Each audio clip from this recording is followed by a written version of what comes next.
Nanti kita akan kupas kegiatan ini seperti apa. Kita akan belajar bersama-sama. Mungkin nanti ada yang mau ditanyain. Kita bareng-bareng nih teman-teman semuanya. Oke, lanjut Mas.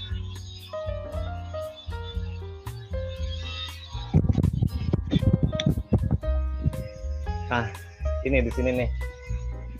Selama ini masyarakat termindset bahwa tanaman sayuran daerah dingin atau dataran tinggi tidak bisa dibudidaya di dataran rendah. Ini sudah jelas. Bahkan sejak nenek moyang kita itu sudah disampaikan bahwa ini sayur nggak bisa nih. Terutama kayak brokoli, kembang kol, wortel, ini nggak bisa. Sudah ini pasti di dataran tinggi ya. Seperti itu. Jadi di sini akan kita bahas nih. Bener nggak ini dataran tinggi nggak bisa dibudidaya di dataran rendah? Ini kita buka di sini dan ini sudah kita buktikan seolah nanti kita belajar bareng-bareng. Nah, dengan teknologi kesimbang pertanian, ya, kalau bahasa Jepangnya itu Kankyo Hoseng, karena kebetulan kami waktu itu dimagangkan ke Jepang oleh kementerian selama 1 tahun. Jadi kita bisa mengembangkan sayuran dataran tinggi secara baik. Dan itu pun secara organik, pure murni organik, seperti itu. Oke, lanjut Mas.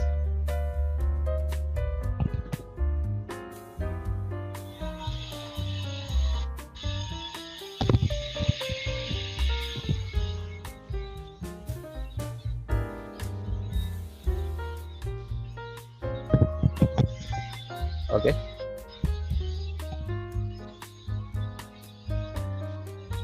Nah, kalau menurut SOP yang ada, yang sudah kita kembangkan, ini ada beberapa langkah yang kita lalui, yang kita lakukan. Contohnya ini adalah pemilihan lokasi atau tujuan lokasi di sini ini bertujuan terutama itu adalah memperoleh lahan sesuai dengan persyaratan tumbuh untuk budidaya sayur organik dataran tinggi. Nah, sebenarnya di sini ini kalau kita berbicara seperti ini sebenarnya masalah lokasi itu yang terpenting adalah lahan tidak ternaungi. Masalah pH tanah, masalah suhu itu sangat mudah kita atur nanti. Terutama lahan itu full sinar matahari seperti itu. Dan juga mudah dijangkau lah gitu kalau teman-teman melakukan seperti ini. Jadi bisa dekat rumah. Kalau jauh mungkin transportasinya gimana seperti itu nanti untuk kontrolnya gitu kan, nanti kan ada internal control system, kita melakukan kontrol seperti apa. Nah, itu harus kita perhitungkan betul. Terutama tersedia dari air bebas B3 karena kita melakukan pertanian organik, ini penting sekali. Bahan berbahaya dan beracun. Karena di tempat kami ini mata airnya dangkal, kita pakai mata air sumber dalam tanah seperti itu. Oke, lanjut Mas. Nah, yang kedua adalah sebelum melakukan pengolahan lahan, biasanya kita tuh melakukan penebaran pupuk organik, yaitu tujuannya adalah meningkatkan kesuburan tanah dan ketersediaan nutrisi dalam tanah, terutama meningkatkan perkembangan mikroba dalam tanah. Itu sangat penting sekali. Sasarannya adalah untuk mendapatkan pH tanah yang stabil. Nanti kita bahas seperti apa sih pH tanah stabil itu. Nah, kita akan bahas ini bahwa pH tanah stabil itu di mana agar antara keseimbangan antara kandungan bahan organik di dalam tanah dengan perkembangbiakan mikroba di dalam tanah. Makanya pH tanah itu akan stabil. Dibilang stabil itu bukan harus pH-nya 6 sampai 7 selamanya, tidak. Di mana dalam posisi tertentu tanah akan mengalami fase pH-nya turun, ada juga fase naik. Nah, naik turun inilah yang harus kita stabilkan. Seperti itu. Yang kedua itu sasarannya adalah tercukupnya nutrisi untuk tanaman. Jadi meningkatkan aktivitas mikroba sudah jelas tadi, tanah menjadi sehat otomatis. Jadi kalau sudah tanahnya mikrobanya udah luar biasa berkembang biak dengan baik, bahan organiknya sudah bagus di situ, sudah tersedia dengan baik, jadi otomatis tanah akan menjadi sehat. Karena menurut penelitian di Jepang itu 1 gram tanah subur itu mengandung 1 miliar mikroba menguntungkan. Itu penelitian kita. Yang otomatis bebas dari bahan B3. Itu bahan berbahaya dan beracun. Nah, itu kita singkirkan semua. Oke, lanjut Mas.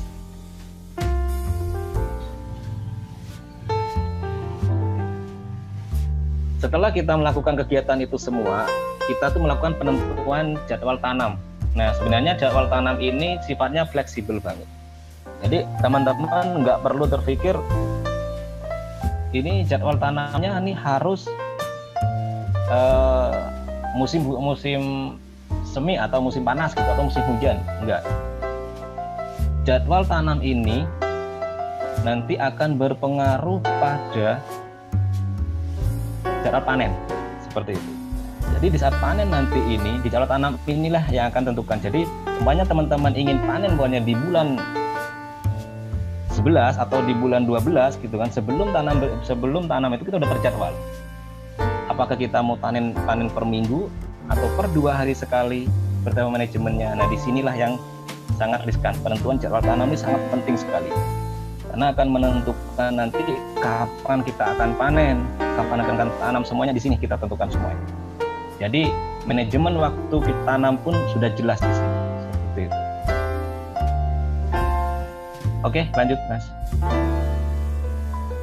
Oke, penyiapan benih. Nah, kalau udah bicara tentang penyiapan benih, karena kita berbicara pertanian organik, berarti kita ada rambu-rambunya, ada aturan yang harus kita penuhi, seperti menjamin benih yang ditanam berkualitas sesuai SNI. Seperti apa yang sesuai SNI itu bisa teman-teman browsing di Google, itu harus ada, terutama SNI 6729/2016. Nah, ini penting banget.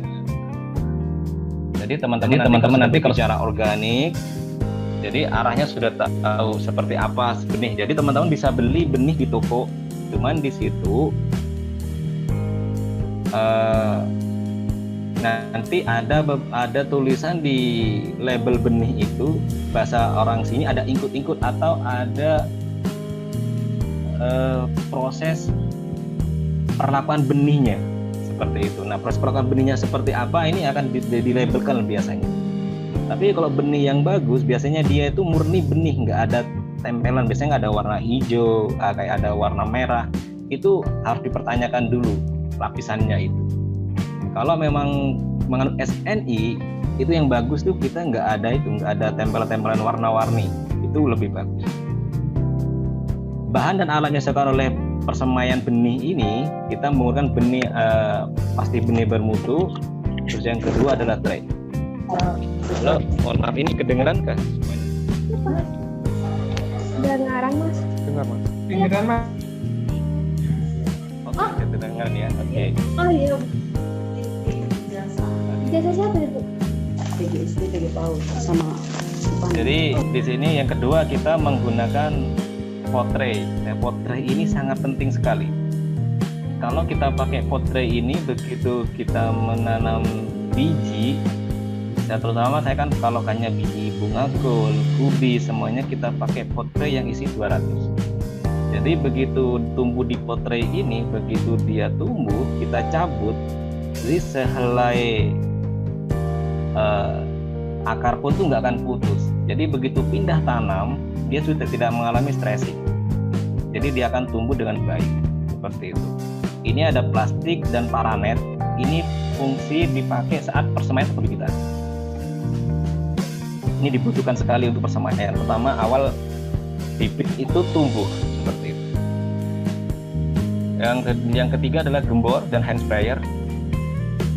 Kalau gembor itu ya orang Jawa tuh bilangnya gembor. Ada yang bilang alat siram manual seperti itu.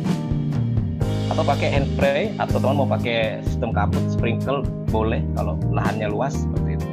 Itu boleh sekali dilakukan seperti itu. Terus alat tulis dan belangko isian. Ini tujuannya supaya tertulis semuanya dan tercatat dengan baik. Jadi teman-teman akan tahu kapan daya tumbuh benih ini yang bagus. Umpamanya benih merek A ini tumbuhnya itu besok sudah mulai berkecambah nih, cepat sekali, berarti udah cocok, bagus sekali. Terus yang kedua, ini benih 1 minggu baru tumbuh. Nah, itu dari catatan kita. Jadi nanti ke depannya benih-benih yang brand yang memiliki merek seperti ini, kita nggak perlu dipakai, itu penting, itu catatan. Terus yang kedua, daya cambahnya, daya tumbuhnya benih, itu penting sekali kita catat semuanya. Kenapa saya sampaikan Atul Jalban Koisen di sini? Karena kita udah terbiasa di Jepang. Kalau nggak bawa ini kita kena sanksi. Oke. Sasarannya adalah disiapkan benih bermutu dari varietas unggul yang siap dipindah tanamkan. Jadi kalau sudah pakai pot tray semuanya, ini sudah siap pindah tanam sesuai dengan SNI-nya. Seperti itu. Oke, lanjut. Nah, ini adalah caranya untuk mengembangkan pembibitan dengan sistem tray. Nah, ini karena kita di lahan sempit, nggak terlalu banyak, tapi kita terjadwal. Melakukannya terjadwal banget. Kalau kita ingin menanam budidaya sayuran mau panen 2 hari atau seminggu sekali, jadi nanti nyemainya itu umpamanya sekali tanam membutuhkan sekitar 1000 tanaman atau 500 tanaman atau 200 tanaman, terserah teman-teman. Jadi per seminggu sekali kita akan menyemai 200 tanaman dengan sistem tray. Keuntungan sistem tray di sini, meskipun bibit ini nanti ada lebih, bisa lebih, dia lebih umurnya juga udah lebih tua dari target kita, dan ini nggak berpengaruh karena di pot tray ini sifatnya dia tuh mengkerdilkan atau istilahnya tuh di bonsai di sini. Tapi kalau begitu dipindah tanam, dia kan berkembang normal seperti bibit pada umumnya. Itu kelebihan pakai pot tray. Terus cara bawanya juga semua sangat mudah, tidak sulit seperti itu. Dan ini kita praktek dengan teman-teman semuanya. Nah, kebetulan yang pojok satu yang duduk di emperan bawah itu anak dari Batam. Dan alhamdulillah dia sudah berhasil nanam di sana. Berapa susahnya nanam di Batam, di sana tanah kapur. Saya tahu betul banget di situ. Alhamdulillah dia sudah bisa budidaya di sana dengan teknologi yang kita gunakan. Jadi dengan teknologi ini nanti sesederhana ini kita bisa budidaya sayuran dataran tinggi, dataran rendah, tidak peduli itu benihnya dari mana, bibitnya dari mana, kita tanam pasti insya Allah bisa tumbuh. Oke, lanjut Mas. Nah, persiapan dan pengolahan lahan ini sangat penting sekali. Ini sangat berkaitan sekali dengan jadwal tanam. Makanya jadwal tanam itu sangat penting sekali di sini pentingnya. Tujuannya dari persiapan pengolahan lahan adalah memperoleh lahan yang siap diolah dan terbebas dari gangguan fisik, batu-batuan, bahan anorganik, semuanya, dan maupun biologis gulma ataupun sisa-sisa tanaman yang tidak kita harapkan di lahan. Sesuai dengan esensinya seperti itu. Ruang lingkupnya yang pasti pembersihan lahan, pemetaan lokasi. Jadi meskipun ini greenhouse ini kan ukuran 10 kali 20 meter. Jadi di situ akan terlihat ada beberapa bedengan. Jadi kita membutuhkan, kita sekali tanam membutuhkan 3 bedeng. Ya sudah, kita terjadwal terus seminggu berikutnya kita nanam 3 bedeng lagi. Terus kita bedeng atau 3 gulut lagi. Jadi kita akan bisa continue pemasaran kita, penjualnya bisa secara kontinu seperti itu. Nah, yang gambar di bawah itu di samping rumah. Nah, itu kebetulan jalan setapaknya saya pakai batu bata, taruh saja seperti itu. Ada yang pakai polybag, semuanya seperti itu. Itu dulu ini awal-awal saya itu di samping rumah pakai polybag. Sekarang sudah nggak pakai. Oke, lanjut.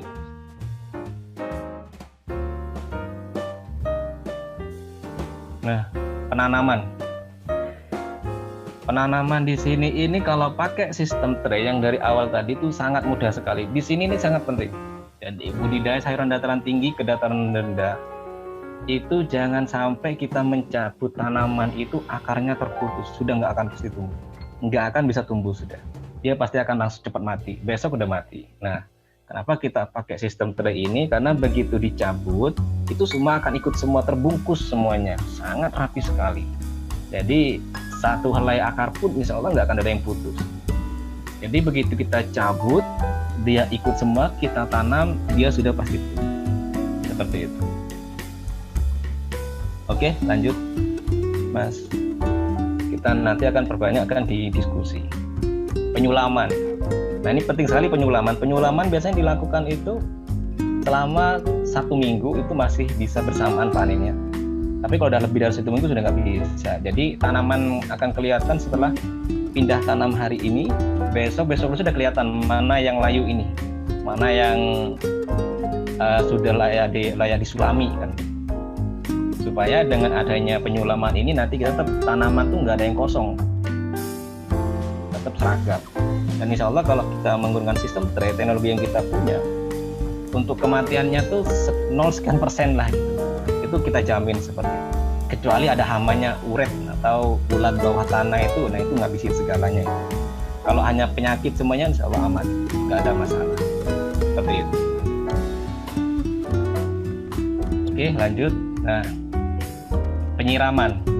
Nah, karena di sini saya lahan sempit dan juga sebagai edukasi juga dengan masyarakat, juga olahraga saya sendiri juga, ya sudah kita siramnya pakai manual, pakai gembor. Nah ini yang bawah anak kecil sekolah itu pakai plastik dia, yang di atas tuh dia pakai seng yang lebih besar. Jadi penyiraman semuanya kita lakukan. Nah, penyiraman di sini biasanya kita lakuin itu pagi, siang jam 11 atau setengah 12 sama jam 3. Jadi yang selama ini menyampaikan bahwa sayuran, semua dataran sayuran itu nggak boleh disiram jam 12, itu sangat berpengaruh seperti itu. Nah, karena tapi di sini akan kita patahkan semua itu. Kalau nggak disiram malah mati nanti. Nah, silakan nanti kita bahas teman-teman. Kalau mau tanya silakan, kita gali seperti apa, silakan. Medianya seperti apa nanti kita tanyakan, kita sharing di sini bareng-bareng. Oke, lanjut. Penyiangan sudah pasti, ini penyiangan harus kita lakukan karena membuat area tanam bersih, tetap terjaga sehingga penanaman optimal dan menghilangkan sarang OPT, organisme pengganggu tumbuhan. Jadi kalau sudah melakukan penyiangan seperti ini otomatis pertama itu persaingan antar makanan tuh dengan gulma itu apa istilahnya nggak ada persaingan gitu. Jadi kalau gulmanya sudah buang, nah sudah dia nutrisinya terpenuhi dengan sendirinya, dia makan sendiri sudah. Jadi gulma nggak ikut-ikut, jadi pengganggu lah seperti itu. Jadi gulma itu adalah tanaman pengganggu atau tumbuhan pengganggu, gulma itu. Jadi di penyiangan ini sangat-sangat dikontrol betul, karena nanti kalau terlalu banyak rumput, dia juga akan menjadi sarang OPT, organisme pengganggu tumbuhan. Nah ini kalau udah kena organisme pengganggu tumbuhan ini kita juga akan kewalahan karena kita ini pertanian organik. Seperti itu. Oke, lanjut. Pengendalian OPT atau pengganggu organisme pengganggu tumbuhan. Tujuannya adalah untuk mengendalikan OPT dan kelestarian lingkungan. Nah, karena kita berbicara pertanian organik, kita itu sifatnya mengendalikan dan juga menjaga. Nah, ini beratnya di situ pertanian organik. Dan nilai plusnya juga di situ. Begitu kita pengendalian OPT, kita tuh pakai racun tuh masih mikir bagaimana dengan konsumen kita, itu nilai sosial kita. Jadi teman-teman petani organik ini begitu mereka budidaya, mereka tuh berpikir ini sehat nggak, layak nggak dikonsumsi oleh konsumen kita, sesuaikah dengan SNI yang kita punya yang sudah terstandar seperti itu. Jadi kita sudah, selain kita ingin mendapatkan profit, juga memikirkan tentang kesehatan konsumen kita seperti itu.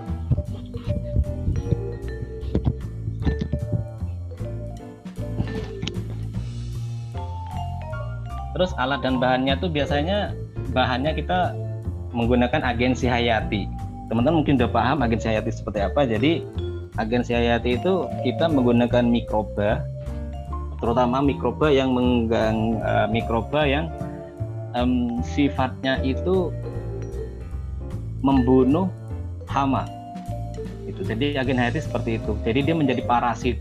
Contohnya kayak Bioforia, terus verticillium, terus seperti metarsium. Nah itu dia kan parasitnya tuh penyakitnya hama, wereng, ulat. Terus kalau met itu untuk uret atau ulat bawah tanah itu kalau sudah terserang penyakit itu dia kan memaparkan ke seluruh teman-temannya. Itu ada kita menggunakan pestisida nabati atau pestisida organik. Alat-alatnya itu adalah menggunakan hand sprayer, ember atau timba untuk mencampurnya, alat pengadu, alat pelindung, jangan lupa pakai masker, tetap safety lah, untuk kesehatan tetap kita pakai. Ini untuk pengendalian organisme pengganggu tumbuhan. Yang terakhir adalah alat tulis dan belangko isian. Seperti itu. Oke, lanjut. Nah, penentuan saat panen. Nah, di sini nih saya bilang tadi dari awal, jadwal tanam awal itulah yang akan menentukan kita di sini. Jadi kalau teman-teman jadwal tanamnya atau sudah tidak sesuai dengan target atau pasarnya kita atau keinginan konsumen kita, akan kacau kita di sini. Jadi semua yang kita sampaikan tadi dari awal itu, terutama di jadwal tanam, pengolahan semuanya itu nanti akan berpengaruh di sini. Jadi teman-teman jangan kalau sudah kita terjun dalam dunia pertanian, dalam pertanian organik, SOP ini harus benar-benar diperhatikan. Jadi terutama SOP-nya teman-teman, karena setiap daerah memiliki SOP sendiri, karena SOP kan sesuai dengan spesifik lokasi.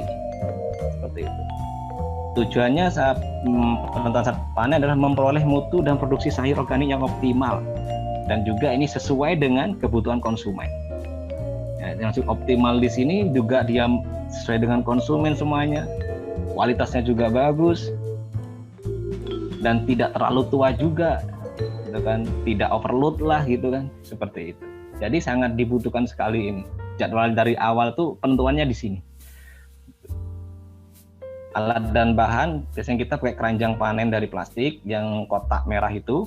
Jadi kita nggak boleh pakai karung, khawatir ada bahan-bahan yang lepas dari karung itu masuk ke dalam sayur kita. Nah itu akan mengurangi nilai kita sebagai pertanian organik.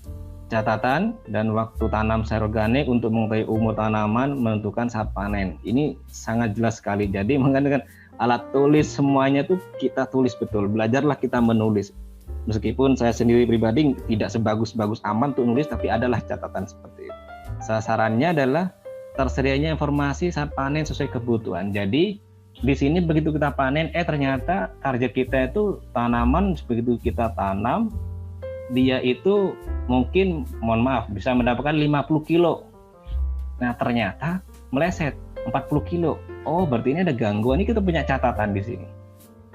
Apakah dari benih, dari perawatan, dari media. Nah kita kan punya catatan semua di sini.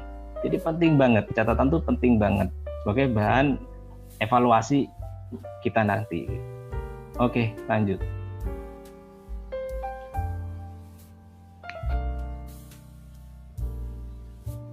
Oke, panen. Nah, kalau sudah penentuan sudah kita bisa panen nih.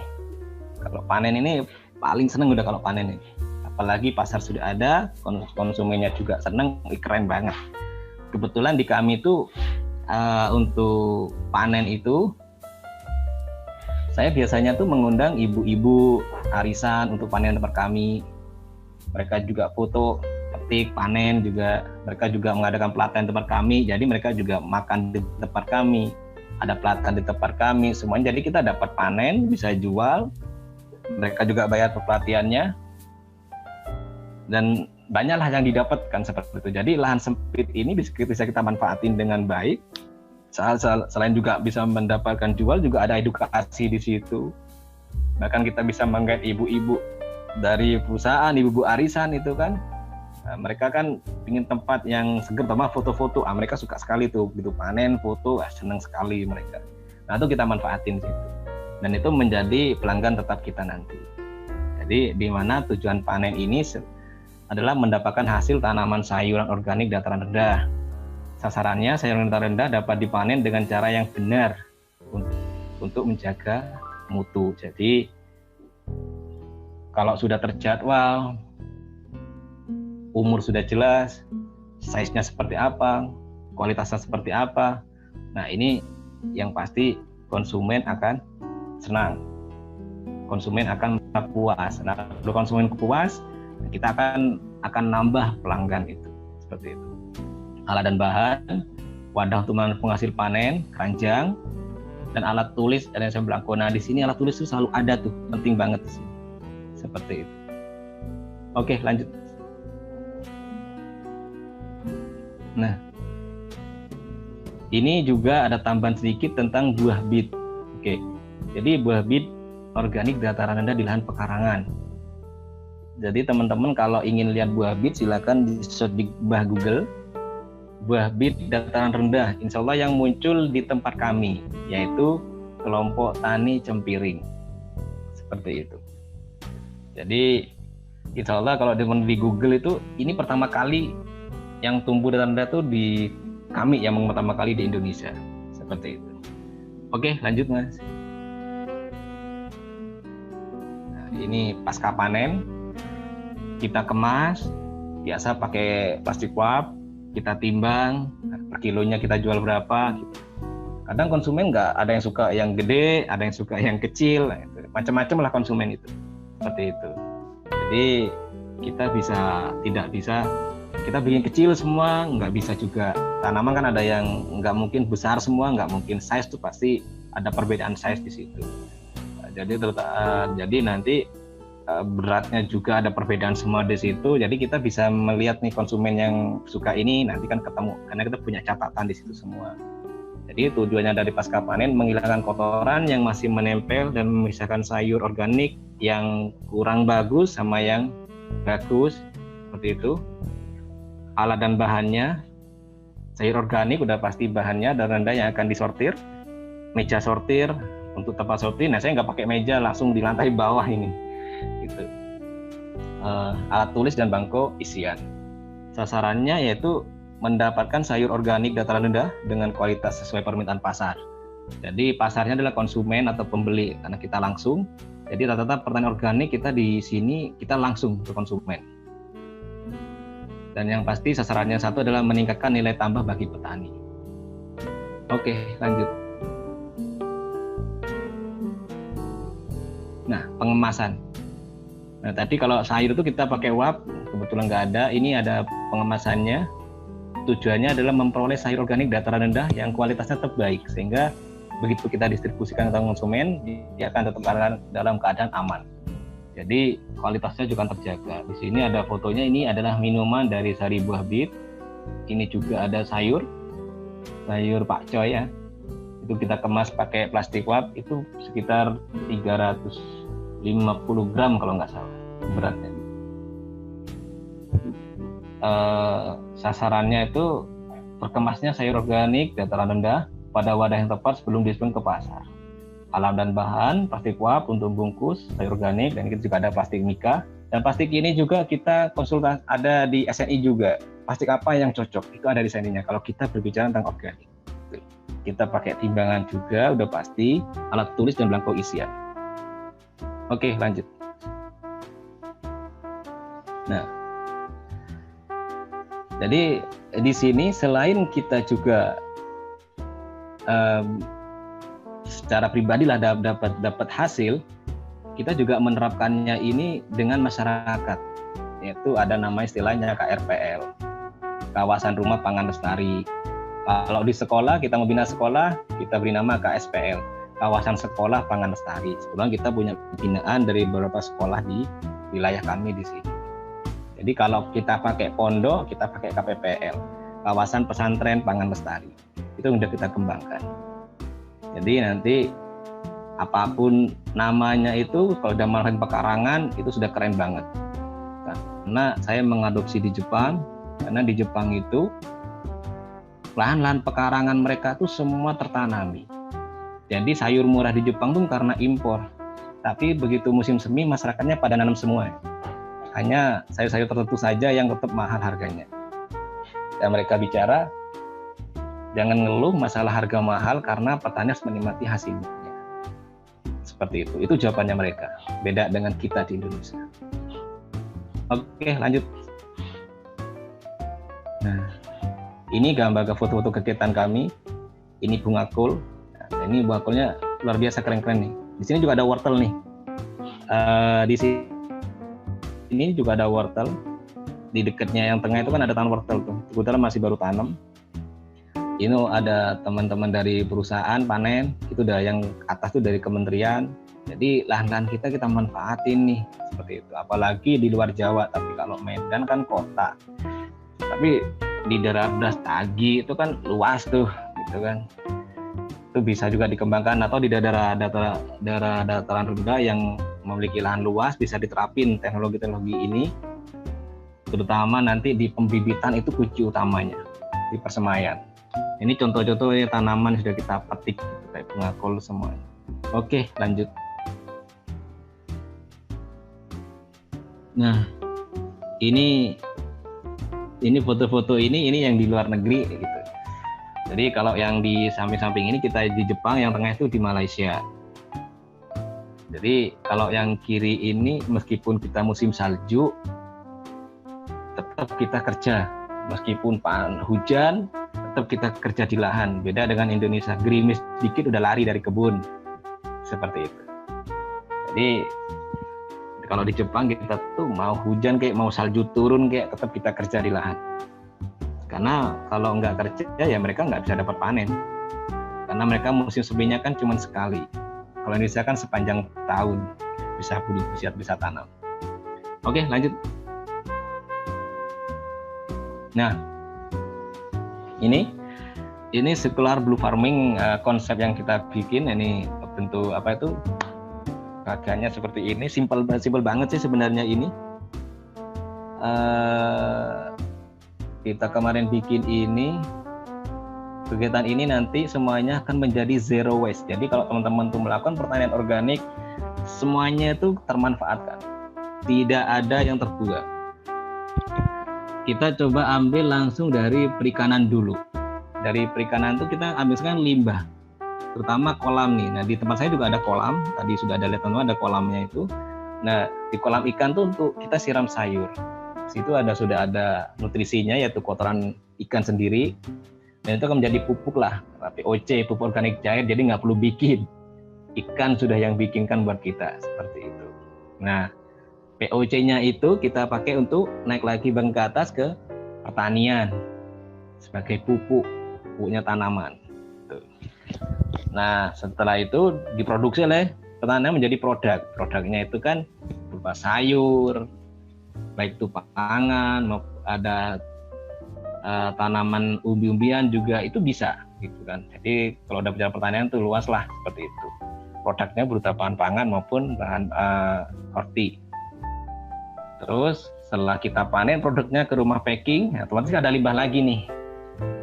Karena apa kan ada dicuci semuanya, limbahnya ada sortir juga, daun-daun yang rusak, limbahnya kita bisa jadi limbah organik, ada yang cair atau padat. Kalau cair kita jadikan POC lagi, kalau padat kita jadikan POP, pupuk organik padat.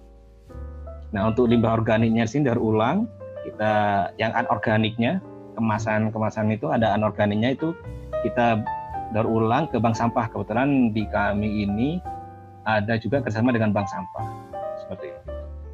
Jadi semuanya nggak ada yang terbuang.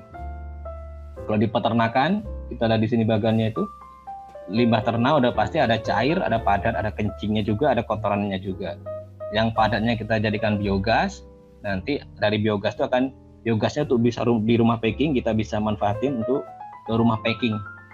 Jadi untuk nyalain lampu atau ke dapur bisa lah pakai biogas ini. Terus dari biogas, hasilnya biogas kan jadi pupuk organik padat. Terus yang cair biasalah tetap jadi pupuk organik cair. Kita naik lagi akan masuk lagi ke pertanian dan terus akan tersirkulasi seperti itu.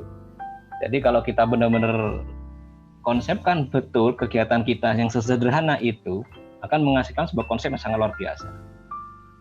Ini belum kita pasangkan tentang konsep tentang ekosistem lingkungannya, belum dengan kultur ekosistemnya. Banyak sekali. Jadi begitu teman-teman melaksanakan kegiatan pertanian organik, seluruh siklus itu akan terhubung dan luar biasa sekali. Begitu kita bikin, kita konsep, kita bentuk tuh siklus, kita tulis itu siklusnya, luar biasa sekali. Jadi teman-teman tuh jangan ragu, jangan takut untuk bertani, karena nanti ke depan dunia pertanian ini yang sangat dicari, terutama dengan negara maju sekarang itu sudah pertanian itu adalah sudah menjadi bergengsi gitu di luar negeri. Bukan beda dengan Indonesia lah kan gitu kan. Bahkan mereka gengsi untuk jadi petani seperti itu. Ya, kalau luar negeri sudah bertani itu sudah sesuatu yang sangat bergengsi. Terutama kayak di Jepang, karena kita pernah di Jepang. Kalau di Jepang tuh berbicara petani udah pasti dia kaya. Kalau Indonesia kan kebalikannya, kalau petani pasti image-nya sudah pasti miskin kan seperti itu. Nah itu harus kita balik nih. Nah, dengan teman-teman semua. Dan juga terima kasih kepada Agrin. Saya belum menyapa Agrin nih tadi nih. Saya terima kasih banyak. Nah, saya mohon maaf karena saya sempat bingung tadi saya mau di mana karena tempatnya lagi dibangun, dibenah. Saya bilang tadi ke tukangnya, tolong jangan potong dulu ya sebelum selesai karena rame, tapi potong keramik. Jadi saya terima kasih ke teman-teman Agrin semuanya ini. Saya kasih tempat untuk sharing dengan teman-teman, kita bisa ngobrol dan kita ingin mencoba mematahkan sebuah teori yang sudah turun-temurun, yaitu di mana sayuran dataran tinggi itu nggak bisa dibudidaya dataran rendah. Itu sudah harusnya dihapus. Karena kayak tanaman itu baik itu ada kiwi, timun Jepang, ada juga asparagus. Semuanya itu sudah sangat bisa dibudidayakan di sini, terutama di dataran rendah. Jadi nanti teman-teman yang hidup di dataran rendah, silakan untuk berbudidaya meskipun itu sekian tanaman itu sudah memenuhi kebutuhan ketahanan pangan teman-teman, dan otomatis akan menghilangkan stunting. Itu terpenting. Oke, Mas. Lanjut. Nah, terima kasih teman-teman. Kalau ada pertanyaan silakan kita ngobrol bareng. Mohon maaf kurang dan lebihnya. Saya akhiri. Selamat siang. Wassalamualaikum warahmatullahi wabarakatuh. Waalaikumsalam warahmatullahi wabarakatuh. Terima kasih banyak untuk Mas Yogi ya atas penjelasan yang sangat komprehensif tadi. Dan kita bisa bilang bahwa pertanian organik itu bisa ditanam di mana saja dengan teknik CBF dan juga Canvio Hosen tadi. Nah, bagi agriners yang sudah mendaftar dan menginginkan materi yang berkualitas ini, jangan khawatir karena akan kami kirimkan melalui chat WhatsApp ya. Nah, kami juga akan memberikan rekaman video ini melalui nanti kami akan berikan juga linknya, kemudian juga sekaligus e-sertifikat nanti bagi agriners yang sudah mengisi presensi di akhir acara. Nah, diharapkan untuk teman-teman menyiapkan pertanyaan ya dari sekarang karena sebentar lagi kita akan membuka sesi tanya jawab. Nah, ngomong-ngomong nih agriners, pada PPT yang tadi sudah disajikan oleh Mas Yogi, tadi seringkali kita melihat logo Agrin. Nah, mungkin agriners bertanya-tanya, apa itu Agrin? Untuk menjawabnya secara langsung, kita persilahkan kepada co-founder dari Agrin untuk menjelaskan mengenai apa itu Agrin. Yang pertama, kepada Jennifer. Pada Jennifer dipersilahkan. Oke, sebelum pertanyaannya terkumpul, saya ingin berbincang dikit mengenai Agrin dan permasalahan pertanian yang ada di Indonesia. Oke, selamat siang semuanya. Perkenalkan, nama saya Jennifer, co-founder dari Agrin. Nah, seperti yang kita ketahui bahwa permasalahan pertanian Indonesia itu cukup kompleks ya. Dari pengolahan lahan, perawatan, sampai ke penjualannya.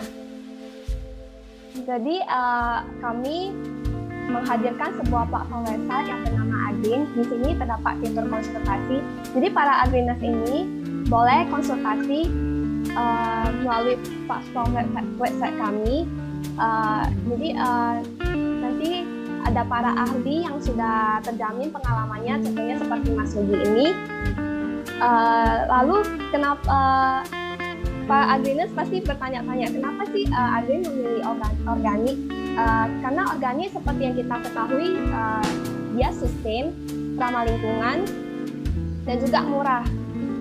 Nah, jadi pertanyaan itu bukan hanya untuk masa kini, bukan untuk kebutuhan sekarang, namun untuk kebutuhan kedepannya untuk anak cucu kita. Nah, jadi itulah kenapa Agrin memilih organik dan mengajak para agriners untuk yang non-organik beralih ke organik, dan yang sudah organik makin mudah untuk mengakses pokok kebutuhan pertanian organik.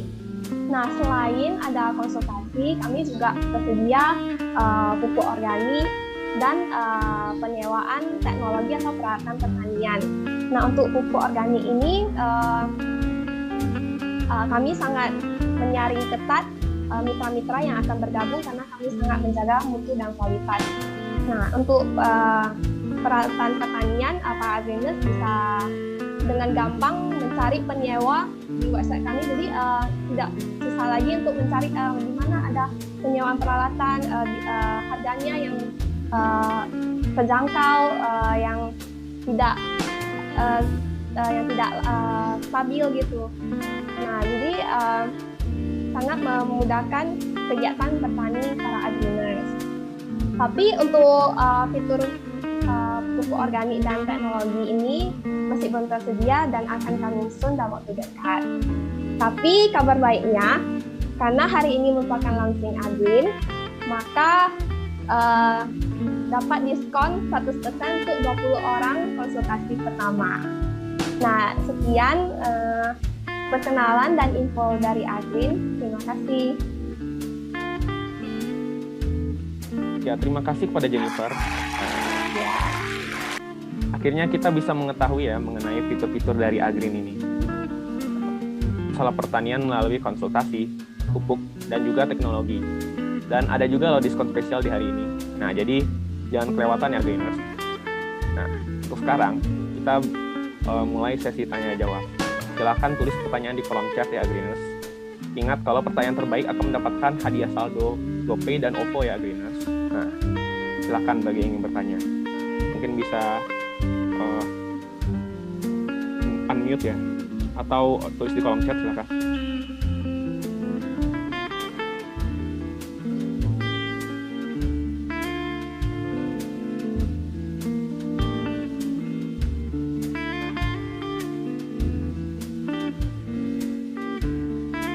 Halo Kak, permisi. Ya, silakan. Oh, udah sesi pertanyaannya. Saya mau bertanya ke Mas Yogi. Yes. Ya, Mas Yogi. Ini kan kita berbicara tentang ya dari dataran tinggi ke dataran rendah gitu. Saya tuh sempat baca beberapa kali bahwa ketika kita menanam dari dataran tinggi ke dataran rendah, entah itu berupa tanaman buah ataupun semacamnya, itu punya penurunan kualitas itu bisa berupa tanamannya itu mengecil ataupun kalau misalnya buah itu mengkerut gitu. Apakah dari tanaman atau metode yang Mas Yogi gunakan itu tetap menjaga mutu kualitasnya apabila dia seperti di dataran tinggi ketika menanamnya? Itu pertanyaan saya. Terima kasih. Oke, makasih ya pertanyaannya. Keren banget. Oke. Gimana, Mas? Mau langsung dijawab atau gimana? Nunggu lagi? Langsung jawab aja dulu. Langsung jawab aja. Atau gimana? Langsung jawab aja. Oke, siap. Jadi tidak mengurangi kualitas, Mas. Oke. Sangat tidak mengurangi kualitas. Bahkan size-nya pun kemarin kita tembus size-nya 30 cm untuk kembangkul. Untuk kubis kita bisa 2 kilo. Jadi kan intinya itu dalam budidaya itu adalah makanan atau nutrisi. Kalau di dataran tinggi itu masyarakat masih banyak memakai kotoran ternak untuk pupuk dasarnya. Kita di dataran rendah, orang-orang teman-teman dataran rendah, orang-orang pangan ini, mereka tuh boro-boro mau pakai gitu kan. Malah mereka berlomba-lomba untuk pakai pupuk kimia, ya makin lama kan otomatis akan buat tanah menjadi gradasi kan gitu, terutama dari unsur haranya. Nah di sini sebenarnya kunci utamanya kan penyediaan unsur haranya. Jadi di pertanian organik ini nanti yang dibutuhkan tuh berapa jumlah pupuk organik yang kita butuhkan per meter persegi dulu lah gitu.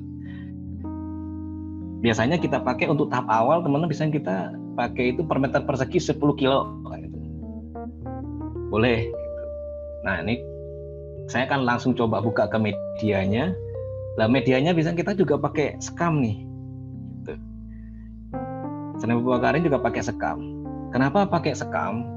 Mungkin teman-teman yang di desa nih, yang kumpul sekarang nih, karena ini kayaknya nih masih umur muda semua, gitu kan. Nah, kalau inget kan orang dulu itu kalau lagi jualan es puter tuh, nyimpen esnya kan di dalam sekam tuh, iya kan. Nah, kalau enggak, tanya sama orang tua lah, atau nenek gitu kan. Saya masih ikut itu, saya masih, karena saya di desa dulu, dan saya masih masih beli es puter tuh, orang jual es itu nyimpen es batu batangan itu dalam sekam, dan esnya tidak mencair gitu. Berarti secara nggak langsung nenek moyang kita ini sudah punya teknologi yang ramah lingkungan tapi bisa menjaga kestabilan suhu, yaitu sekam. Nah, ini salah satunya teknologi yang kita pakai. Dia ramah lingkungan dan teknologinya tuh super canggih karena kan berkaitan dengan lingkungan. Kan teknologi sekarang dibilang canggih kalau dia sudah bersinergi dengan lingkungan. Itu teknologi tercanggih. Saat ini kan sedang dimarakkan sekarang. Seperti itu. Nah, di sini sekam ini tanpa kita sadari dia memiliki teknologi untuk mengatur suhu. Nah, kalau kita budidaya tadi kayak kubis, kembangkul, brokoli, pacoy, selada, itu bisa kita kembangkan di dataran rendah. Kalau untuk mengubah suhu bawah atasnya nggak mungkin, susah kita, gitu kan. Nah, yang kita harus ubah adalah suhu bawah tanahnya dengan ada penambahan sekam dan juga ada media lain. Salah satunya adalah sekam. Nah, dan itu akan menjaga kualitas, bahkan meningkatkan kualitas. Kenapa? Begitu sekamnya lapuk, fosfatnya berjalan. Ada kalium juga. Kalium, fosfat kan meningkatkan kualitas tuh tanaman. Fosfat untuk pembungaannya, kalium untuk kualitas hasilnya kan gitu. Jadi itu harus kita pelajari, harus kita pahami seperti itu. Jadi nggak ada perbedaan kualitas. Kadang kan orang bicara, saya nanam tuh di dataran rendah, kecil-kecil, gimana nggak kecil? Lo makanannya nggak tercukupi gitu. Nah, seperti itu ya. Jadi unsur hara makro-mikronya harus kita penuhi dengan bahan-bahan organik. Oke, itu Mas.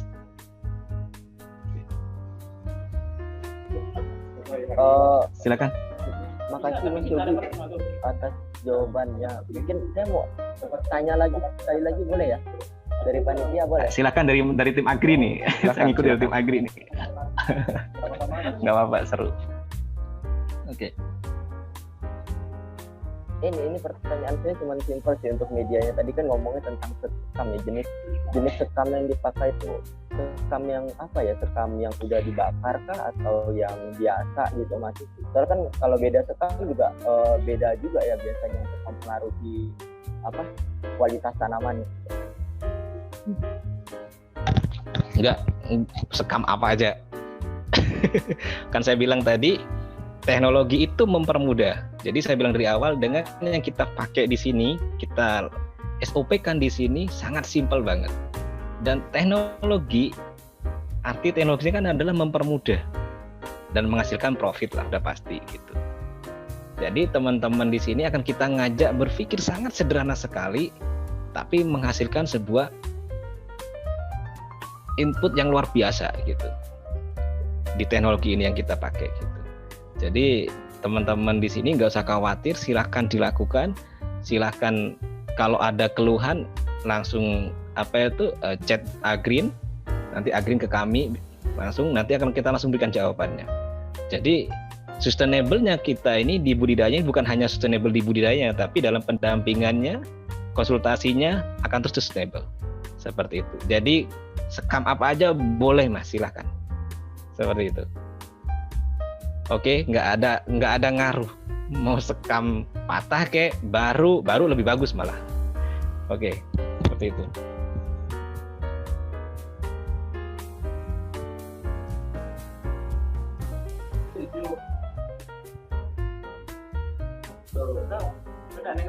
Sudah terjawab sih Mas untuk saya. Makasih banyak ya Mas Yogi. Oke, sama-sama. Ya, hebat banget jawabannya. Makasih, sama-sama Mas. Kita sama-sama belajar. Ya, makasih banyak ya Mas Yogi atas jawabannya, terus Mas Antoni atas pertanyaannya. Nah, mungkin kepada Agrinus yang lain yang mau bertanya silakan ya. Kita masih membuka sesi tanya jawab kita. Banyak yang bisa ditanya mengenai pertanian organik oleh Mas Yogi yang merupakan ahlinya ya. Halo Kak, selamat siang, izin bertanya. Oh iya, silakan Kak. Baik Kak, ini sebelumnya maaf ya tidak bisa on cam, mungkin terhalang kondisi jaringan yang kurang stabil. Ini Kak yang mau saya tanyakan, tadi kan ada dijelaskan berupa tentang daur ulang, yaitu penggunaan kemasan baik yang organik ataupun yang anorganik gitu. Nah, yang mau saya tanyakan tentang anorganiknya. Nah, kita tahu kan Kak, kalau anorganik atau misalnya kemasan yang menggunakan plastik atau bahan-bahan yang terkandung seperti plastik lah gitu, itu termasuk salah satu proses daur ulang yang sangat lama gitu. Nah, untuk prosedur dari pertanian yang diterapkan oleh Kak Yogi, apakah belum ada gitu cara atau prosedur yang memang dapat lebih efektif atau lebih efisien gitu penggunaannya selain kemasan dari plastiknya gitu, sehingga untuk proses daur ulangnya gitu tidak terlalu membutuhkan waktu lama gitu, harus melakukan ke bank sampah dulu atau yang lain seperti itu Kak. Seperti misalnya kan kita ketahui sekarang untuk penggunaan kemasan plastik itu kan bisa diganti dengan singkong yang sekarang bisa ya, seperti itu Kak. Itu aja Kak, terima kasih. Oke, makasih. Gimana teman-teman Agri, langsung jawab ya? Silakan Mas. Oke, makasih. Makasih banyak masukannya dengan Mbak siapa tadi? Dengan Rini Kak. Oke, dengan Mbak Rini ya. Keren banget nih masukannya. Memang iya sih, sekarang itu kan lagi ngetren plastik dari singkong. Tapi Indonesia kan nggak mampu beli, malah yang pakai luar negeri gitu kan. Kembali kesadaran kita sendiri gitu kan. Nah, kita sendiri kalau beli plastik itu juga, kita itu juga di daerah kita belum ada, kita beli pun kan nilainya tinggi gitu. Terus kita menjual bahan produk organik kita tidak bisa mengikuti tren di kota-kota besar kayak Surabaya. Kita kan Jawa Timur, kita kan di desa nih, jadi kita menyesuaikan dengan kemampuan daya beli masyarakat sekitar. Tapi plastik yang kita pakai itu di SNI sudah terpampang, jadi kita yang pakai bukan plastik biasa. Plastik itu tetap plastik yang mudah terlarut meskipun agak lama. Jadi sudah ada kodifikasinya. Jadi di SNI sudah jelas, di SNI itu nanti silakan Mbak Rini di search di Google, pasti sudah ada gitu kan. Biasanya kita juga pakai dengan daun bungkus dengan daun pisang yang kita masih ada gitu. Jadi teman, kalau kita lagi ada yang minta pakai daun pisang, Mas pakai plastik aja lebih simpel, boleh silahkan. Jadi tapi plastiknya kita dalam rambu-rambu standar pertanian organik seperti itu kan. Jadi kalau kayak plastik singkong sekarang ini yang make kan baru luar negeri, Indonesia belum mau beli nih. Bahkan kita ngajukan pemerintah tolong disubsidi tuh kan, kita kan pemerintah nggak mau subsidi kan gitu. Karena terus terang petani-petani kita kan masih levelnya terutama kan masih belum sana lah gitu kan. Terutama kita kalau di Bali, di tempat saya bisa 10.000, di Bali bisa jual 30.000, kita beli plastiknya dengan harga sekian itu masih ngikut gitu, seperti itu. Jadi di sini juga kita ada hitung-hitungan manajemen hasil lah gitu kan, analisis usaha kita harus hitung juga seperti itu Mbak. Yang terpenting yang dilakuin semuanya kita tidak keluar dari rambu-rambu SNI seperti itu. Dan saya sangat terima kasih masukannya, keren banget, mengingatkan saya tentang plastik singkong dari singkong gitu. Seperti itu. Mungkin itu ya saya sampaikan Mbak Rini, makasih banyak masukannya.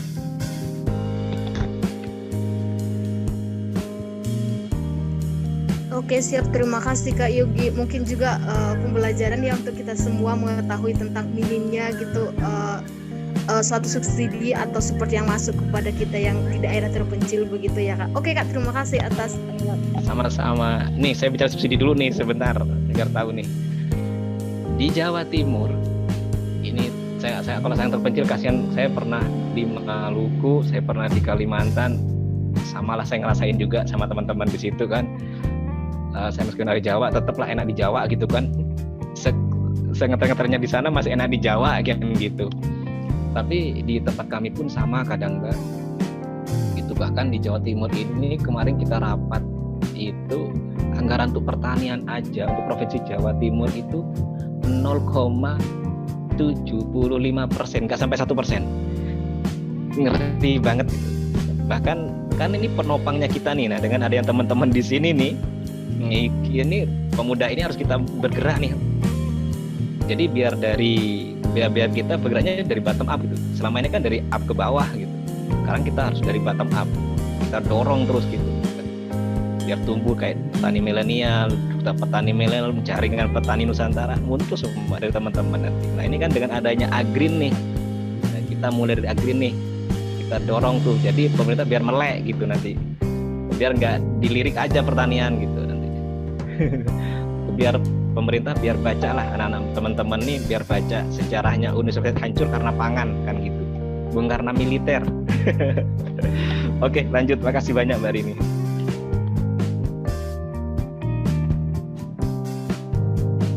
Oke, terima kasih banyak Kak Rini. Nah mungkin satu pertanyaan lagi mungkin, apakah masih ada yang ingin ditanyakan lagi? Tolong lagi silakan.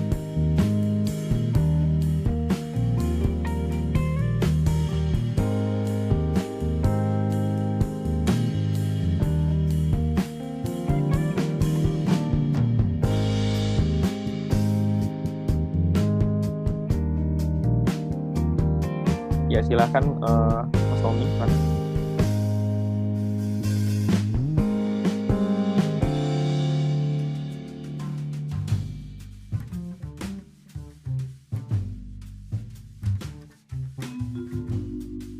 Ya, pertanyaannya, jika dari tanam non-organik beralih ke tanaman organik, pemulihan tanahnya, jadi apakah ada cara untuk mempercepat pemulihannya hingga bisa memaksimalkan hasil panen? Silakan Mas Yogi. Oke, makasih. Ih, keren banget, kayaknya semangat mau terjun ke lapangan ini. Saya tanya Mas Tony dulu, mau 1 hari, 2 hari, 1 minggu, 1 bulan, 1 tahun? Monggo Mas Tony, Mas Tommy ya. Keren banget pertanyaannya. Memang sering ini pertanyaan sering saya terima seperti ini nih memang. Seperti itu Mas Tommy. Jadi di pertanian organik kalau kita mengikuti SNI-nya memang ada aturannya minimal 3 tahun. Tapi kita bisa lakukan 1 minggu bisa. Dengan cara apa? Saya bilang kita berani ngasih berapa per meter perseginya. Kita atur aluran airnya. Kita bikin filtrasi untuk pengairannya. Bisa semuanya. Karena yang bisa menetralisir tanah itu adalah organik. Yang bisa menetralisir semua di lahan sawah adalah hanya dengan organik. Karena di organik banyak mengandung mikroba yang sangat itu menguntungkan kita.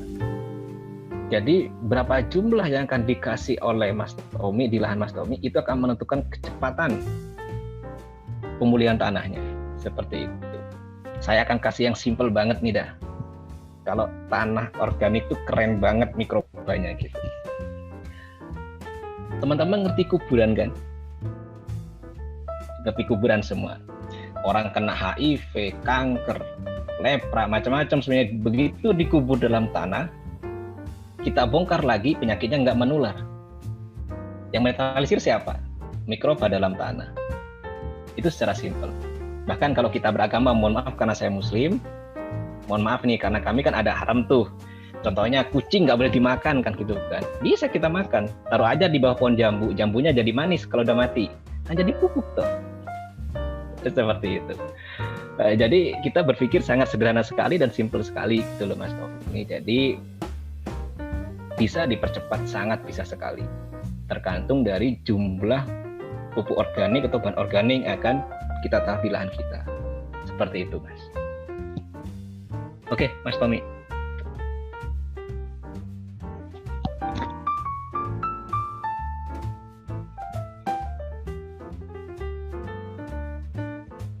Ada yang lain lagi? Silakan kita ngobrol. Seru. Halo. Oh iya, silakan satu pertanyaan lagi. Ya, Assalamualaikum warahmatullahi wabarakatuh. Waalaikumsalam. Halo, Assalamualaikum. Waalaikumsalam. Silakan Mas, pertanyaannya. Ya, perkenalkan nama saya Indra.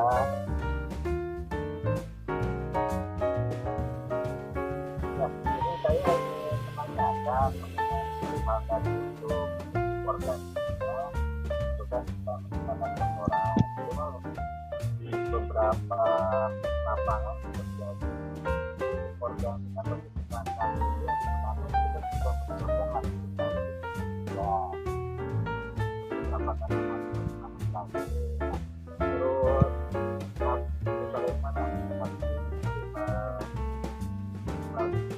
kalau organ dalam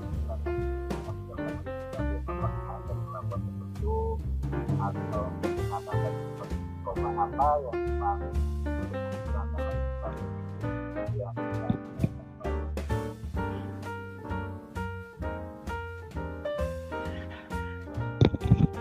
Teman-teman Agrin ada yang mendengar jelas ya? Saya kurang jelas barusan.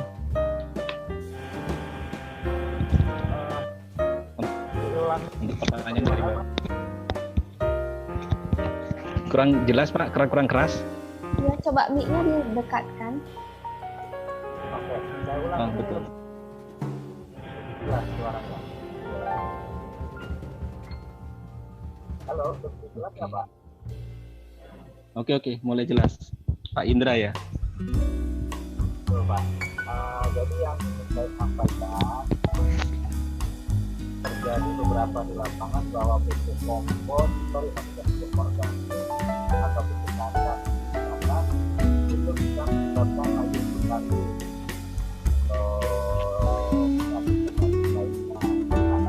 beberapa ada nggak yang kita akan agar tidak menyebabkan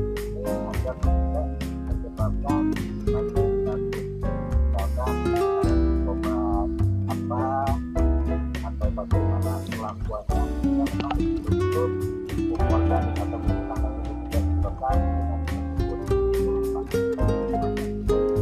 Oke, siap. Makasih Pak Indra. Ini Pak Indra kayaknya udah pelaku, ini keren banget nih pertanyaannya. Oke, kita sharing sama belajar Pak ya. Saya coba untuk menjawab. Mohon koreksinya teman-teman semua di sini. Sepengetahuan saya pribadi Mbak, dalam perlakuan pertanian organik ini, saya tuh nggak pernah mencampur-campur. Karena saya tuh pakai semuanya. Biasanya kan kalau kita orang jualan kan pakai trichoderma plus kompos, kan seperti itu. Mereka pakai campuran trichoderma untuk mencegah adanya layu fusarium. Tapi di sini kita akan tarik lagi kesimpulan dasar dari pengetahuan pertanian organik.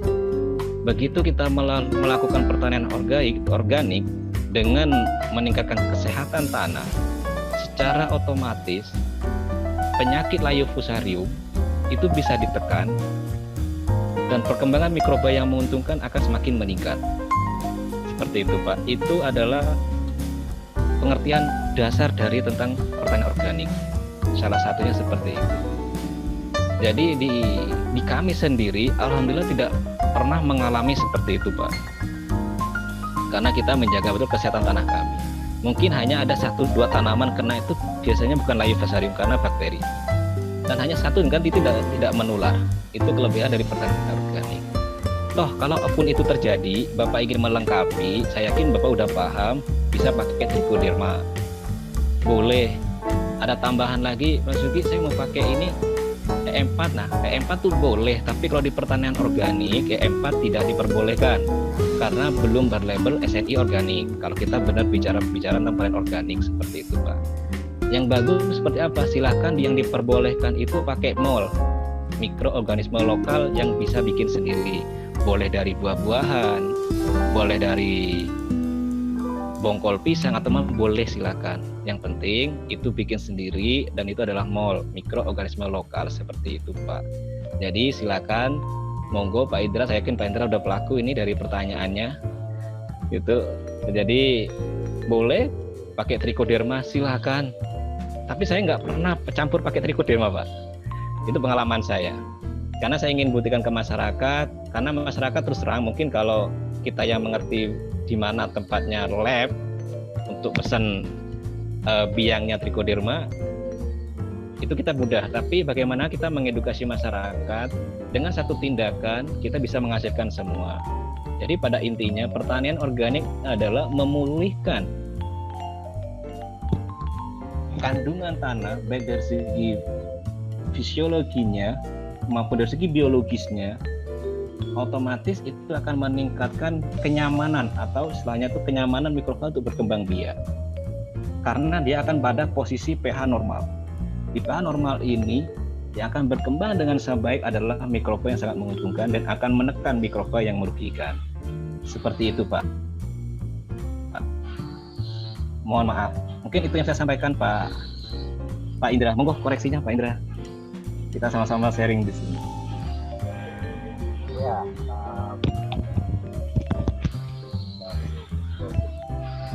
kalau sebenarnya konsepnya kalau Bapak kan itu memakai yang atau kalau kita bikin orang punya keren yang konsep kalau di luar kita terutama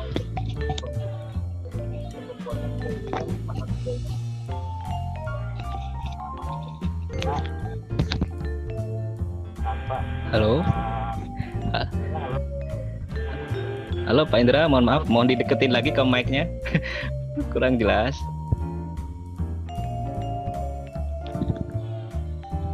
Halo, mohon maaf, mohon diulang Pak Indra.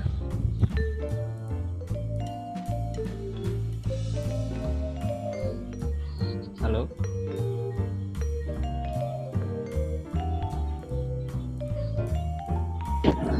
Halo. Nah, Halo, dengar oke, jelas mantap, Pak Indra. mantap. Iya Pak, jelas ya suaranya ya Pak ya. Jelas Pak. Mantap. Oke, nah jadi maksudnya kan yang Bapak tadi sampaikan itu kan untuk para pelaku yang memang mereka menggunakan greenhouse atau greenhouse kalau di luar negeri orang bilangnya. Nah, sedangkan yang maksud yang ingin saya sampaikan ini para pelaku yang memang tidak menggunakan greenhouse atau green itu Pak, gitu. Kalau untuk greenhouse gitu ya, saya yakin memang untuk dari penyebarannya memang lambat, tapi kalau yang memang di tanah lapang seperti itu kan sangat rentan sekali akan hal ini karena kan mungkin dari curah hujan atau apa. Nah mungkin bisa tolong dibantu nggak ini Pak? Karena kan untuk pembuatan green atau green sendiri kan memang sangat besar biayanya gitu. Sedangkan petani-petani di kita kan memang banyaknya tidak sampai konsep seperti itu, mereka hanya untuk tanah lapang biasa gitu Pak. Gimana itu Pak? Siap. Nah ini Pak Indra kan saya sampaikan tadi, mohon izin nggih, Pak Indra, dari awal kita menyampaikan sebuah teknologi yaitu mempermudah. Jadi di kami itu juga ada di open house, di terbuka, di dalam greenhouse juga ada. Saya bikin greenhouse Pak, itu kan untuk sebuah edukasi. Kebetulan kalau di daerah rendah di musim hujan tuh susah, jadi saya bikin greenhouse. Karena musim hujan Pak, bukan karena panas. Untuk kalau musim panas lebih bagus di luar lapangan. Jadi yang kita terapin semuanya baik di dalam greenhouse maupun di luar itu sangat efektif Pak, seperti itu. Jadi di sini memang yang kita sampaikan ini, semua saya sampaikan ini adalah di luar greenhouse. Greenhouse di tempat kami hanya untuk penanganan di musim hujan saja, tidak lebih dari itu Pak. Jadi nanti mungkin ke depan juga bisa lihat tentang buah. Ada buahnya kan kita ada strawberry nih. Mungkin kapan-kapan dari teman-teman Agreen ingin nyampe lagi. Bahkan strawberry kami pun di luar greenhouse seperti itu Pak, di DPL 1 meter. Itu boleh nanti kita sharing lagi seperti itu Pak. Jadi ini semuanya bisa Pak, seperti itu. Kita terapinnya awal saya praktek dulu 2012 semuanya di luar greenhouse. Saya meneliti di Jepang semuanya di luar greenhouse karena saya udah memahami kalau kita pakai greenhouse itu bukan teknologi karena biaya bikin greenhouse luar biasa gede kan gitu Pak. Seperti itu. Mungkin itu Pak Indra, mohon koreksinya.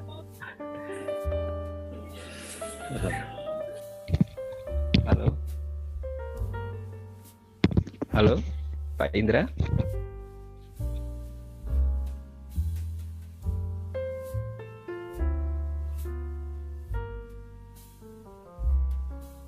Pak Indra masih di mute. Mungkin Pak Indra apakah ada yang mau ditambahkan?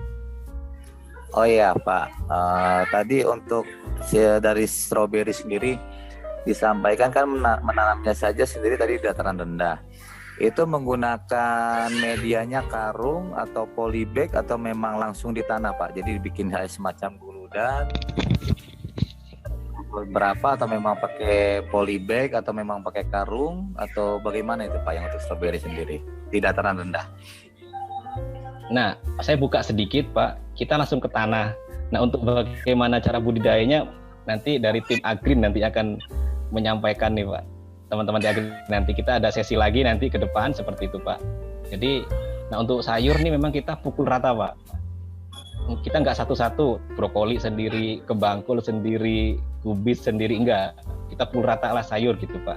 Karena teman-teman Agreen ini ingin memberikan sesuatu kepada masyarakat bahwa bertani itu mudah dan menghasilkan, seperti itu Pak.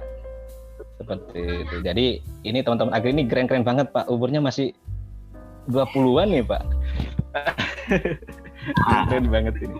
Iya Mas. Patut diapresiasi nih Pak Indra. Justru luar biasa sekali Pak. Makanya saya kenapa ingin tahu ya, ingin tertarik mengenai hal ini. Saya memang sedang mencoba ini Pak untuk penanaman semangka atau melon, dan itu di dataran rendah Pak. Semangka atau melon ini saya coba di dataran rendah karena memang klasifikasinya biasanya memang mereka di dataran rendah. Cuma permasalahannya saya tidak akan mau coba untuk menggunakan turus atau lainnya. Jadi memang betul-betul dihamparkan saja seperti itu. Gitu, jadi tidak menggunakan metode turus atau lainnya.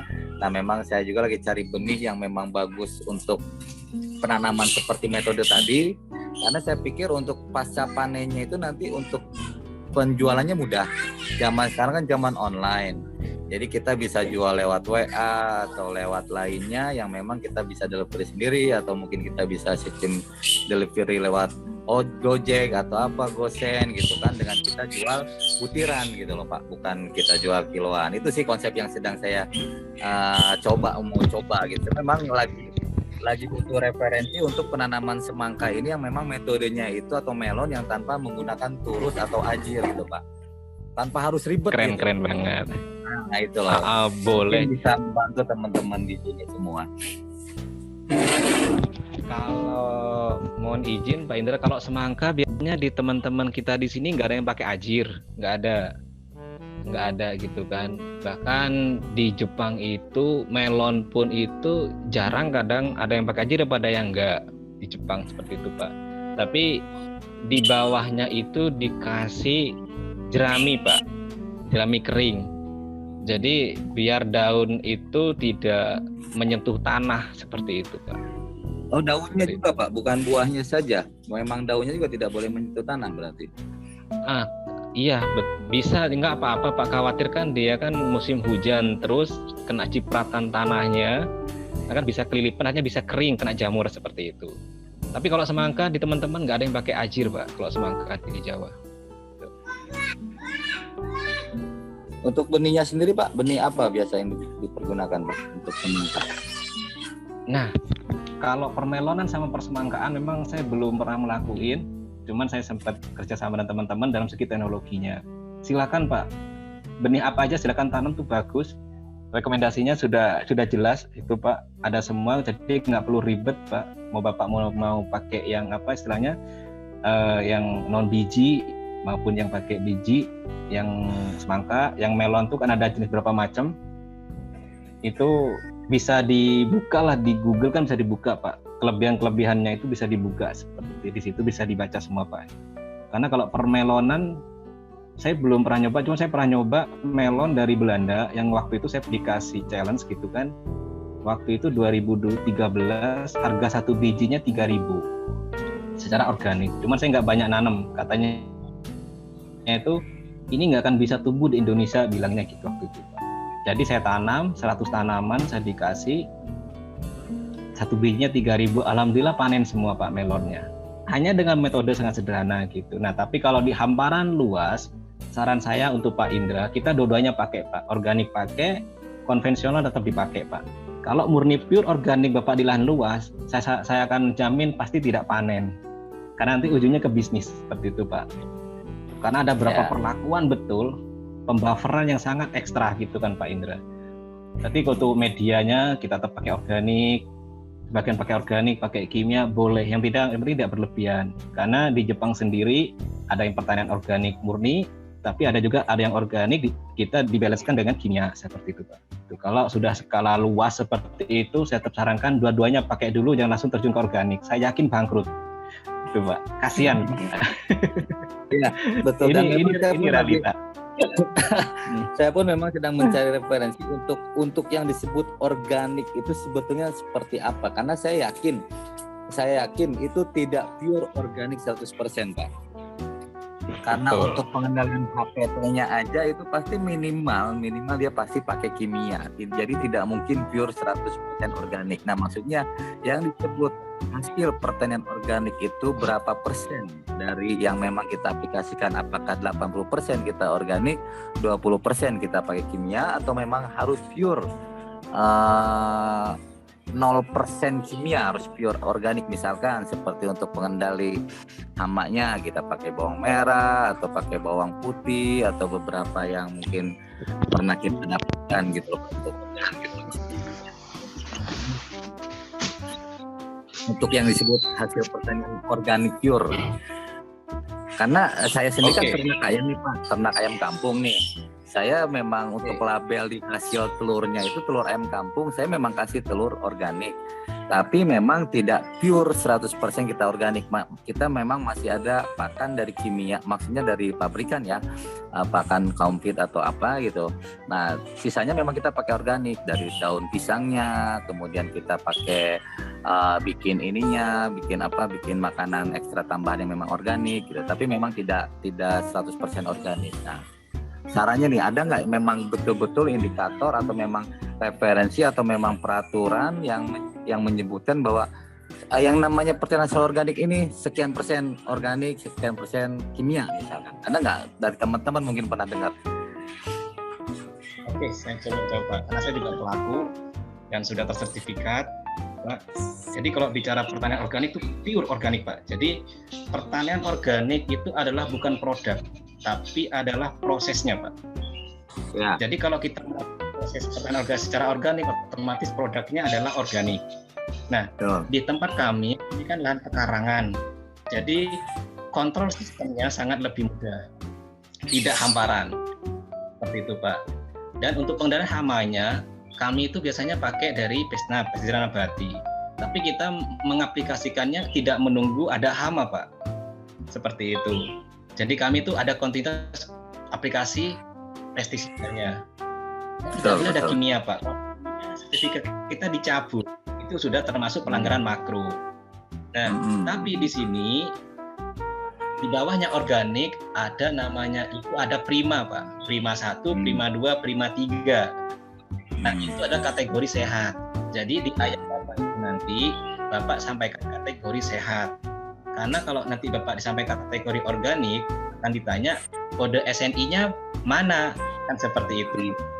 Ya. Kan untuk menyatakan kan ada kodenya itu Pak. Kalau dalam kategori sehat itu keren Pak. Jadi sudah di OKKPD itu, di pemerintah OKKPD kan ada prima 1, prima 2, prima 3. Nah, itu Bapak bisa pakai situ. Dan kotoran ternaknya Bapak itu pun bisa dipakai untuk pupuk, tapi yang sudah benar-benar 100% terfermentasi Pak. Karena kotoran ayam itu paling bagus menurut saya. Seperti itu. Ya. Monggo Pak Indra, kalau masih ngobrol, monggo kita ngobrol. Tergantung teman-teman agri nih. Kalau saya fine aja, senang saya ngobrol gini nih. Iya, betul. Dan saya juga sangat senang sekali nanti kalau ada beberapa benih yang mungkin bisa dikirimkan ke alamat saya, ke lokasi saya. Nanti kita coba aplikasikan di sini. Siapa tahu nanti barangkali teman-teman agri juga bisa mampir ke sini, gitu loh. Sangat saya tunggu sekali tuh benih-benih untuk uji cobanya. Entah itu benih semangka atau stroberinya, melonnya boleh tuh yang bisa kita aplikasikan di sini. Karena kalau Bapak daerah mana? Kebetulan saya di Pandeglang Pak, Pandeglang Banten. Banten atau Jawa Tengah? Banten bukan Jawa Tengah, Barat. Pak. Banten bukan Jawa Barat, Banten Barat. provinsi sendiri loh. Iya. Saya di sana itu ada peternak ayam petelur Pak. Kakak tingkat saya di Ikamaja, namanya Kang Herman. Oh ya. Ya. Kalau untuk juga kenal, kayaknya ini. Kalau saya sih lagi nunggu kiriman benihnya aja Mas, dari Mas gitu atau teman-teman Agrindo, benih yang bisa kita aplikasikan di sini, barangkali berinya, melonnya atau semangkanya gitu yang memang bisa kita tebar gitu loh Mas. Dan nanti mungkin barangkali hasil panennya kan begitu mau panen bisa mampir ke sini teman-teman Agrindo.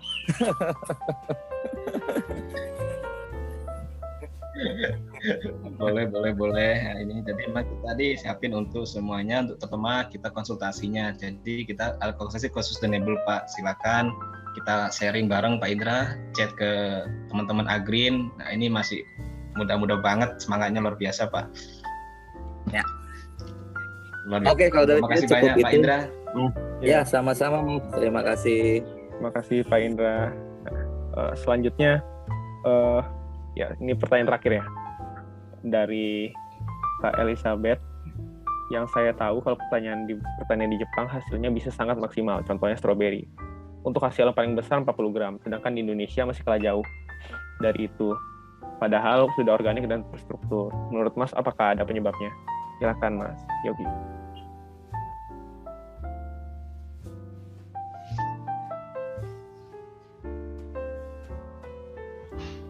Sebentar, saya baca dulu pertanyaannya. Dari Mbak Elizabeth. Dari mana nih Mbak Elizabeth-nya?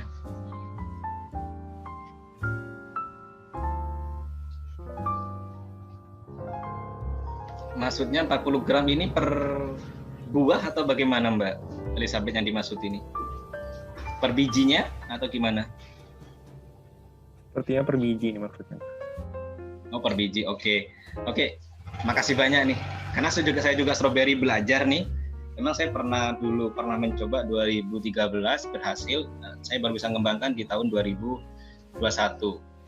Saya tak coba menjauh. Karena di Jepang juga saya ada strawberry juga. Saya belajar ke sana. Memang ada beberapa jenis strawberry, Mbak. Contohnya jenis strawberry yang putih itu yang jumbo. Memang satu ada 40 gram. Jadi ada juga strawberry yang merah itu jenis strawberry-nya ini ada namanya strawberry jumbo X Bali yang baru lagi ngetren hari ini. Jadi itu satu biji itu bisa 40 gram. Jadi itu tergantung dari jenis strawberry-nya. Juga ada Sachinoka yang manis tapi nggak bisa disimpan, nggak sampai 1 jam udah cair karena manisnya kan gitu. Ada juga yang jenis Sagahonoka kan gitu kan, ada mencir, tergantung. Tapi yang 40 gram ini memang ada jenis sendiri, itu jenis jumbo gitu Mbak. Dan itu bisa, kebetulan yang saya tanam ini karena saya masih waktu itu asalkan ada bibit dulu, saya coba dulu. Yang penting tumbuh dulu karena saya kan daerah panas. Yang penting tumbuh, saya kembangkan di sini. Saya pakai yang California, ini yang standar, yang biasa. Nah, saya juga lagi mencoba jumbo sama yang buahnya lebat itu namanya saya lupa namanya gitu. Jadi ini saya lagi coba dan alhamdulillah bisa tumbuh di dataran rendah. Terkait dengan beratnya, kalau orang Jepang biasanya omosa kan gitu beratnya itu jenisnya Mbak. Kalau saya nggak salah itu jenisnya seperti itu. Di Jepang sudah ada kok yang jumbo, terutama di Bali di Bedugul. Namanya Pak Agung Gede. Satu bibit 150.000 di sana itu yang jumbo itu.